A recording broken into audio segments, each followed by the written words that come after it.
जयंती जी अपने पति विश्वनाथ जी के लिए चाय का कप लेकर आती हैं। उनके चेहरे पर उदासी देख विश्वनाथ जी कहते हैं, तुम कभी खुश नहीं रह सकती हो क्या? जब देखो मुंह लटका हुआ ही रहता है। जरूरी है क्या हर समय घर में मनहूसियत फैला कर रखना? विश्वनाथ जी ने अखबार पढ़ते हुए अपनी पत्नी से कहा, अब आपको क्या बताऊं और कैसे समझाऊं? एक माँ का दिल बेटी के लिए कितना तड़पता है। आप जैसे पत्थर दिल इंसान क्या समझेंगे? पूरा महीना हो गया है, उसका फ़ोन नहीं आया और ना ही आप मुझे फ़ोन करने देते हैं। आपके अनुसार ब्याही बेटी के ससुराल में काम से ही फ़ोन करना चाहिए। फिर भी मैंने कल अपनी ममता से हार कर बेटी को फ़ोन लगा ही दिया, पर उसने मेरा फ़ोन उठाया ही नहीं, इसलिए मन बेचैन हो रहा है। आपको तो बेटी से ज़्यादा समाज की फिक्र लगी रहती है। जयंती जी ने चिंतित स्वर में कहा। पति पत्नी में बातचीत चल ही रही थी कि विश्वनाथ जी का फ़ोन बजता है। अरे, मेरे दोस्त अशोक का फ़ोन सुबह सुबह। भगवान करे सब कुशल मंगल हो। ऐसा सोचकर विश्वनाथ जी ने झट से फ़ोन उठाया। हाँ अशोक, कैसे हो भाई? आज सुबह सुबह याद किया। सब कुछ बर्बाद हो गया विश्वनाथ। हमारी बेटी नीलू ने आत्महत्या करने की कोशिश की। 80% शरीर पूरी तरह से जल चुका है। डॉक्टर कह रहे थे बेटी के बचने की उम्मीद कम है। अगर बच भी गई तो मौत से भी बदतर जिंदगी हो जाएगी उसकी। मैंने सपने में भी नहीं सोचा था कि मेरी बेटी ऐसा कदम उठा लेगी। मैं अभी उसके ससुराल पहुंचा हूं। उसके ससुराल वालों का फ़ोन आया था। वह बार बार फ़ोन पर हमसे बोलती रहती थी, पापा मैं यहाँ मर जाऊंगी, प्लीज़ मुझे ले जाओ यहाँ से। मैंने सोचा नई नई शादी है, उतार चढ़ाव तो होता ही रहता है, अभी नादान है, धीरे धीरे एडजस्ट कर जाएगी। पर मुझे क्या पता था कि ऐसा कदम उठा लेगी। अशोक जी ने रोते हुए बोले। अशोक की बात सुनकर विश्वनाथ जी एकदम जड़ बन गए। उनकी आंखों के सामने अशोक की जगह वह खुद दिखाई देने लगे और अशोक की बेटी की जगह उनकी खुद की बेटी लावण्य का चेहरा दिखाई देने लगा। विश्वनाथ जी ने सारी बात अपनी पत्नी को बताई। जयंती, 2 जोड़ी कपड़े फटाफट तैयार रखो, हमें तुरंत निकलना होगा, विश्वनाथ जी ने कहा। हाँ जी, ऐसे समय में एक दोस्त ही दूसरे दोस्त के काम आता है। हमें अशोक भाई साहब के पास तुरंत पहुंचना होगा, जयंती जी ने कहा। अशोक के पास पहुंचने से पहले बीच में हमारी बेटी का ससुराल भी आता है। पहले हमें वहां जाना होगा। अपनी बेटी से मिलकर हम तुरंत निकल चलेंगे, विश्वनाथ जी ने कहा। अपने पति के मुंह से ऐसी बात सुनकर जयंती जी के आश्चर्य की सीमा ना रही। ड्राइवर को गाड़ी चलाने का आदेश देकर दोनों पति पत्नी गाड़ी में बैठ जाते हैं। गाड़ी में बैठते ही विश्वनाथ जी के आंखों के कोर गीले हो गए। विश्वनाथ जी जल्द से जल्द अपनी बेटी के पास पहुंचना चाहते थे। उन्हें अपने बेटी के द्वारा कही गई पिछली सारी बातें याद आती गई। पापा, पढ़ने दो ना अभी 2 साल, एक बार शादी हो जाएगी तो घर की जिम्मेदारी और पढ़ाई साथ साथ नहीं हो पाएगी। ससुराल वाले मुझे एग्ज़ाम देने बार बार मायके भी तो नहीं भेजेंगे। लावण्या अपने पापा से कहती रहती थी। अरे तुम चिंता क्यों कर रही हो? वो लोग अच्छे हैं, तुम्हें आगे पढ़ाने को तैयार हैं। तुम आजकल की लड़कियों को हर बात पर माता पिता का विरोध करना आता है। लावण्या के पापा ने अपनी बड़ी बेटी की भी शादी जल्दी करा दी थी। वो बेटियों के हाथ जल्द से जल्द पीले कर अपनी जिम्मेदारी से मुक्त हो जाना चाहते थे। लावण्या एक मेधावी छात्रा थी। सीए चार्टर्ड अकाउंट के फाइनल में थी। कड़ी मेहनत के बावजूद 2 नंबर से पास होने से रह गई थी। अभी अगले अटेम्प्ट की राह देख रही थी। इसी बीच अंकुर का रिश्ता उसके लिए आता है। अंकुर एक व्यवसायी परिवार से था। किराना सामान की उनकी दुकान थी। लावण्या अपने पापा से कहती है, पापा मैंने दिन रात बहुत मेहनत की है, बस एक बार सीए बन जाऊं, फिर आप जहां कहेंगे मैं शादी करने को तैयार हूं। सीए करने से मेरा भविष्य बन जाएगा। यह मेरे जीवन का एकमात्र लक्ष्य है। बस मुझे साल भर और दे दीजिए।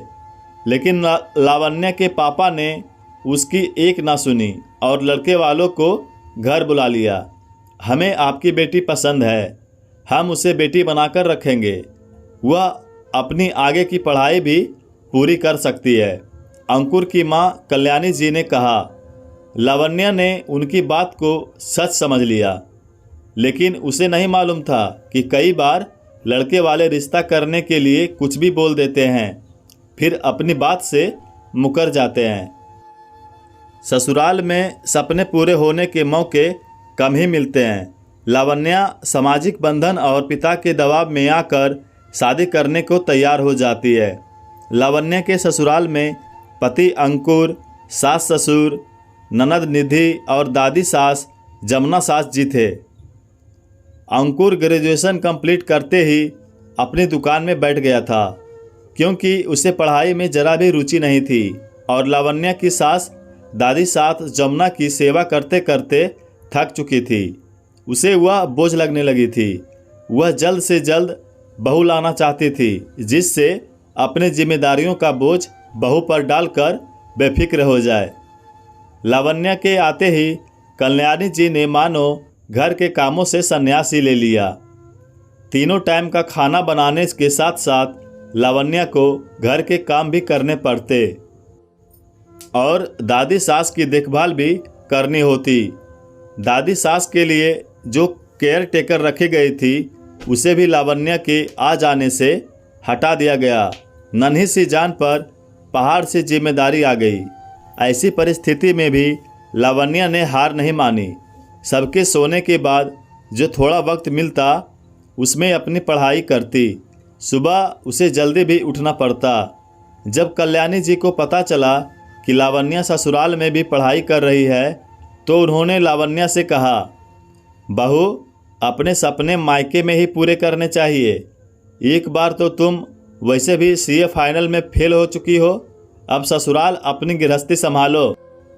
तुम्हारे हाथ में सीए बनकर एसी केबिन में बैठने की रेखा भगवान ने नहीं बनाई। कल्याणी जी ने लावण्या को हतोत्साहित करते हुए कहा, अभी तक नहीं बनाई भगवान ने रेखा, लेकिन मैंने इतनी मेहनत की है कि मेरी मेहनत को देखकर अब भगवान वो रेखा मेरे हाथों में ज़रूर बना देंगे। और वैसे भी आप लोगों ने तो शादी से पहले ही कहा था कि आप लोग मुझे आगे पढ़ाएंगे। मैं आप लोगों से बस थोड़ा सा सहयोग ही तो चाहती हूँ, लावण्या ने कहा। लावण्या का पति अंकुर भी हीन भावना से ग्रसित हो गया था। उसे लगता था वो तो कम पढ़ा लिखा है, अगर उसकी पत्नी सीए बन गई तो सब उसको पत्नी से कमतर समझेंगे। इसलिए अंकुर भी पत्नी के आगे बढ़ने की राह में रुकावट पैदा करता रहता। लावण्या को दादी सास की देखभाल, रसोई और घर के कामों में ऐसा उलझा कर रखता कि उसे पढ़ने का समय ही न मिले। छोटी छोटी बात पर लावण्या पर चिल्लाता। अब तो आलम यह था कि वह उस पर हाथ तक उठा देता। 55 किलो की लावण्या का वजन 40 किलो रह गया था।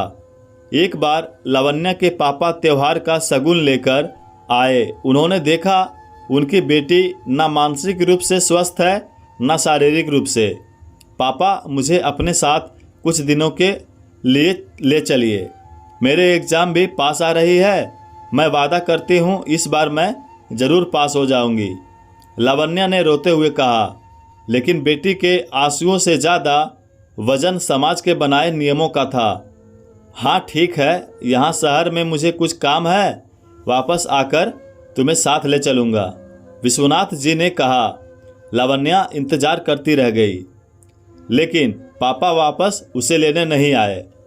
लावण्या समझ चुकी थी कि उसका साथ देने वाला कोई नहीं है, उसे खुद ही अपनी मदद करनी होगी। एग्ज़ाम के कुछ दिन पहले लावण्या ने सोचा कि वह अकेले ही मायके चली जाएगी, पेपर देकर वापस आ जाएगी। लेकिन उसकी सास को जब उसके मंसूबे का पता चला, उन्होंने पैर फिसलने का झूठा बहाना किया और बिस्तर पर पड़ गई। लावण्या की गुलामों से बदतर जिंदगी हो गई थी। ना कहीं जा सकती थी, ना किसी से बात कर सकती थी।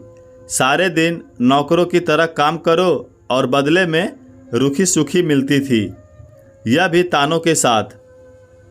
लावण्या परीक्षा नहीं दे सकी। सपने टूटते हैं तो कोई इंसान कैसे खुश रह सकता है। एक बार सबकी सेवा करते करते लावण्या का शरीर थकान से टूटने लगा। लावण्या ने सबके लिए रात के खाने में झटपट बनने वाला पुलाव बना दिया, क्योंकि उसमें ज़्यादा देर रसोई में खड़े होने की क्षमता भी नहीं थी। भाभी, मैंने आपसे सुबह ही कहा था मेरे लिए आप चाइनीज़ डिश बनाएंगी, पर आपने तो पुलाव बना दिया। मैं नहीं खाऊंगी पुलाव। आप अभी के अभी मेरे लिए कुछ और बना दीजिए। ननद ने लावण्या को सुनाया, मेरी तबीयत ठीक नहीं है, मैं नहीं बना पाऊंगी। आप चाहे तो अपने लिए चाइनीज़ डिश ऑर्डर कर लीजिए। लावण्या ने कहा। लावण्या को इतना बोलना था कि अंकुर ने उसके गाल पर 2 थप्पड़ लगा दिए। कामचोर, मेरी बहन को मना करने की तेरी हिम्मत कैसे हुई?